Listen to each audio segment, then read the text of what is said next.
मुख्यमंत्री योगी आदित्यनाथ अपने पूरे मंत्रिमंडल के साथ आज यानी गुरुवार को रामनगरी अयोध्या में मौजूद रहेंगे।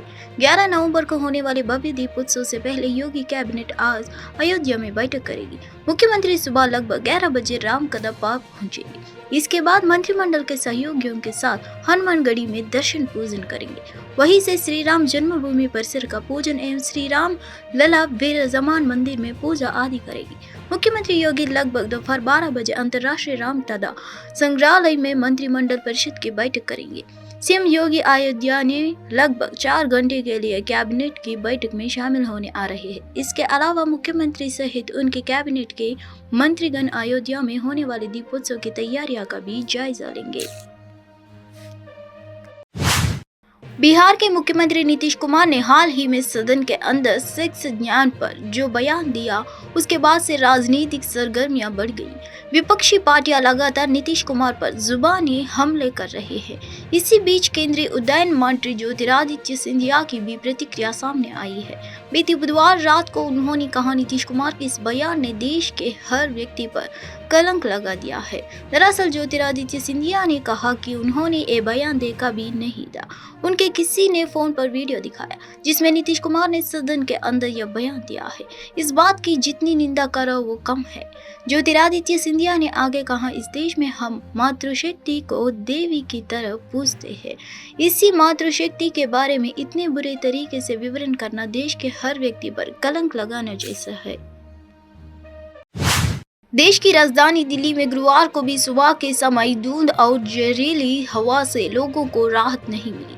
बुधवार की तरह 9 नवंबर को भी वायु गुणवत्ता सूचकांक गंभीर श्रेणी में बरकरार है। फिलहाल AQI में सुधार की संभावना नहीं है। गुरुवार को दिल्ली के द्वारका में प्रदूषण के हालत सबसे ज्यादा खराब है। द्वारका में सुबह के समय AQI 459 यानी गंभीर श्रेणी दर्ज किया गया। केंद्रीय प्रदूषण नियंत्रण बोर्ड के मुताबिक संपूर्ण दिल्ली में वायु गुणवत्ता गंभीर श्रेणी में बन गई है। बहुजन समाज पार्टी सुप्रीमो मायावती ने बुधवार को पार्टी प्रत्याशियों के समर्थन में सतना में सभा की। सतना के BTI मैदान में मायावती ने BSP को वोट करने की अपील की। उन्होंने कहा, मध्य प्रदेश में पूरी ताकत, तैयारी और दमदारी से BSP चुनाव लड़ रही है। मायावती को सुनने बड़ी संख्या में लोग पहुंचे। मैदान में खड़े होने तक की जगह नहीं बची थी। दावा किया जा रहा है कि करीब 30,000 कार्यकर्ता और जनता मौजूद थे। वहीं सभा को संबोधित करते हुए मायावती ने कहा, केंद्र और प्रदेश में अलग अलग दलों की सत्ता रही है, लेकिन किसी भी दल ने सर्व समाज, गरीब, आदिवासियों, किसानों और छोटे व्यापारियों का विकास नहीं किया। मायावती ने कहा, खासकर दलितों, आदिवासियों और अन्य पिछड़े वर्ग के लोगों को यह बताना जरूरी है कि बाबा साहेब के प्रयासों से लाभ मिला है। बसपा देश की एकमात्र ऐसी पार्टी है जो धनी लोगों की मदद से नहीं बल्कि अपने पार्टी कार्यकर्ताओं की मदद से चुनाव लड़ती है ताकि वह सर्वहित की बात कर सके। इसी के दम पर बसपा ने यूपी में 4 बार सरकार बनाई। कांग्रेस नेता सचिन पायलट ने बुधवार को विश्वास जताया कि उनकी पार्टी राजस्थान में हर 5 साल में मौजूदा सरकार को सत्ता से बाहर करने के चलन को तोड़ देगी। साथ ही 25 नवंबर के विधानसभा चुनाव के बाद सरकार बनाएगी। सचिन पायलट ने आरोप लगाया कि विपक्षी दल भारतीय जनता पार्टी विकास के मुद्दे से लोगों को ध्यान भटकाने की कोशिश कर रही है और चुनाव के दौरान धर्म पर बात कर रही है। सचिन पायलट ने बुधवार को अपने निर्वाचन क्षेत्र टोके में कहा कि राजस्थान में 30 साल की परंपरा, बीजेपी के 5 साल, कांग्रेस के 5 साल, वह परंपरा टूटने वाली है। लोगों ने देखा है केंद्र में बीजेपी का शासन है और वह बदलाव चाहते हैं। उन्होंने कहा कि बीजेपी जनता को गुमराह करने की हर कोशिश कर रही है, लेकिन हमारा मुद्दा विकास का है। एक्ट्रेस रवीना टंडन 8 नवंबर को उत्तराखंड के ऋषिकेश पहुंची। उन्होंने परमार्थ निकेतन घाट पर गंगा आरती की। इससे पहले रवीना टंडन ने 7 नवंबर को उत्तराखंड के केदारनाथ धाम के दर्शन किए थे।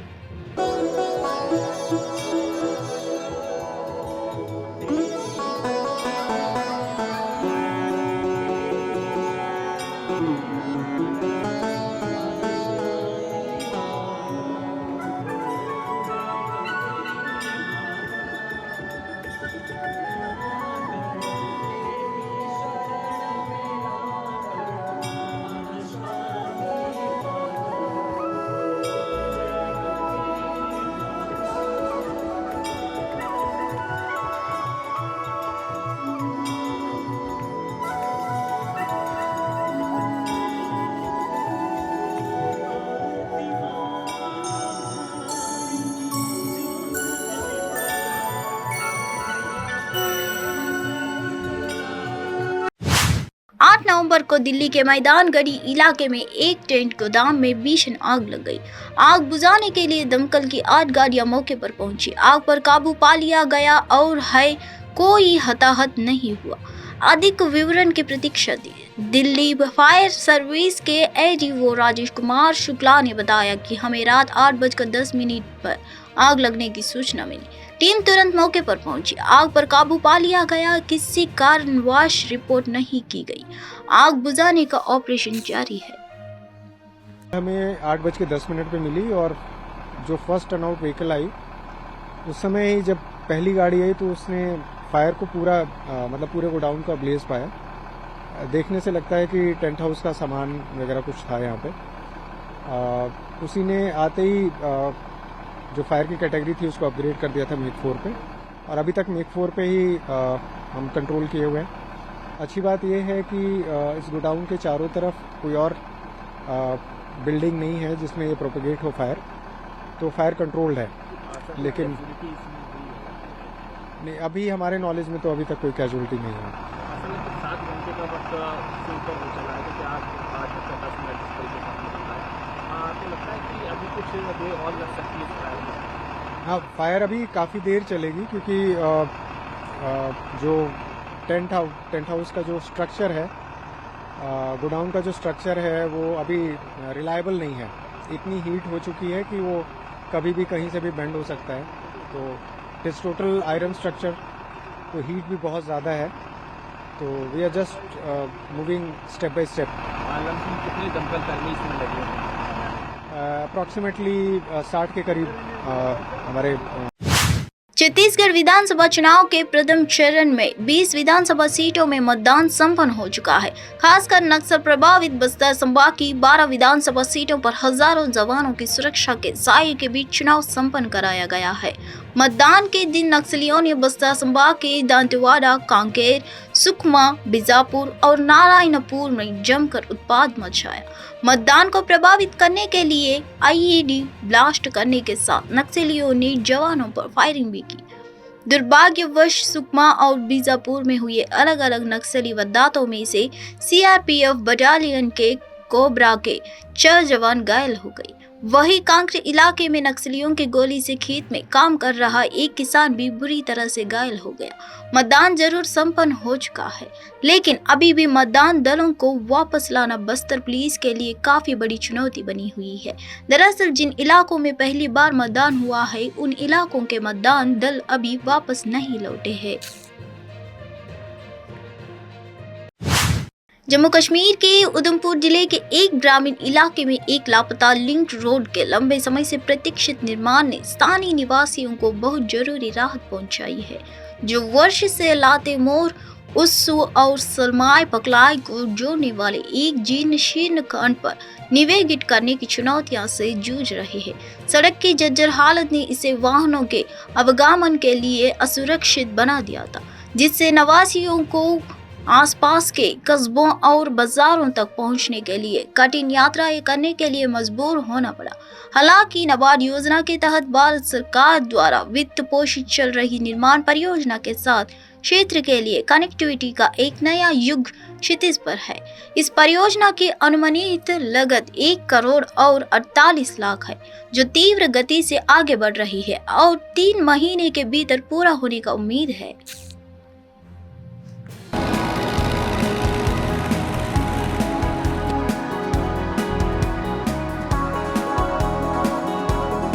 ये ऑटो हम पहले उधमपुर में ही चलाते थे, तो अब तो ये ऑटो गांव-गांव में जा रहे हैं।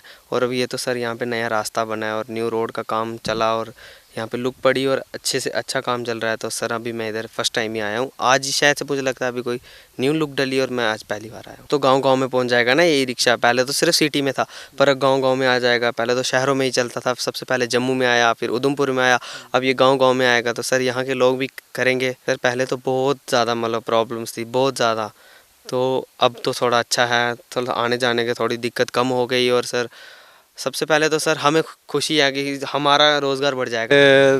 अंडर नवाड़ रोड बन रही है, लेंथ इसकी 3.6 किलोमीटर है और काफ़ी पॉपुलेटेड एरिया है जो बेनिफिट होने जा रहा है। ये इसकी कास्ट है 1.41 करोड़। तो 8-10 हज़ार लोगों को बेनिफिट हो रहा है। इसकी मॉनिटरिंग हाई लेवल तक चलती है। इसके रोज़ का टेस्ट होते हैं। इसके जो BM चल रहा है इसके टेस्ट होते हैं, डेली टेस्ट होते हैं। हाँ, ये डिस्ट्रिक्ट एडमिनिस्ट्रेशन हमारे जो PWD एडमिनिस्ट्रेशन है, ये उनके आर्डर से काम हो रहा है। नबार्ड ने इसे सैंक्शन दी रखी है। 1.41 करोड़ इसकी अलाटेड कास्ट है कॉन्ट्रैक्टर की। टेंडर कास्ट थी इसकी 2.02 करोड़। बीजेपी सांसद और पूर्व क्रिकेटर गौतम गंभीर ने दिल्ली NCR में बढ़ते वायु प्रदूषण पर टिप्पणी करते हुए कहा कि दिल्ली में 70% बच्चे नेबुलाइजर पर हैं। उन्होंने दिल्ली के मुख्यमंत्री अरविंद केजरीवाल पर भी निशाना साधा और कहा कि वह वोट की राजनीति करना चाहते हैं, जिसका नतीजा दिल्ली के बच्चों को भुगतना पड़ रहा है। बच्चों की हालत देखो, मैं कल एक डॉक्टर से बात कर रहा तो दिल्ली में 70% बच्चे नेबुलाइजर पर है।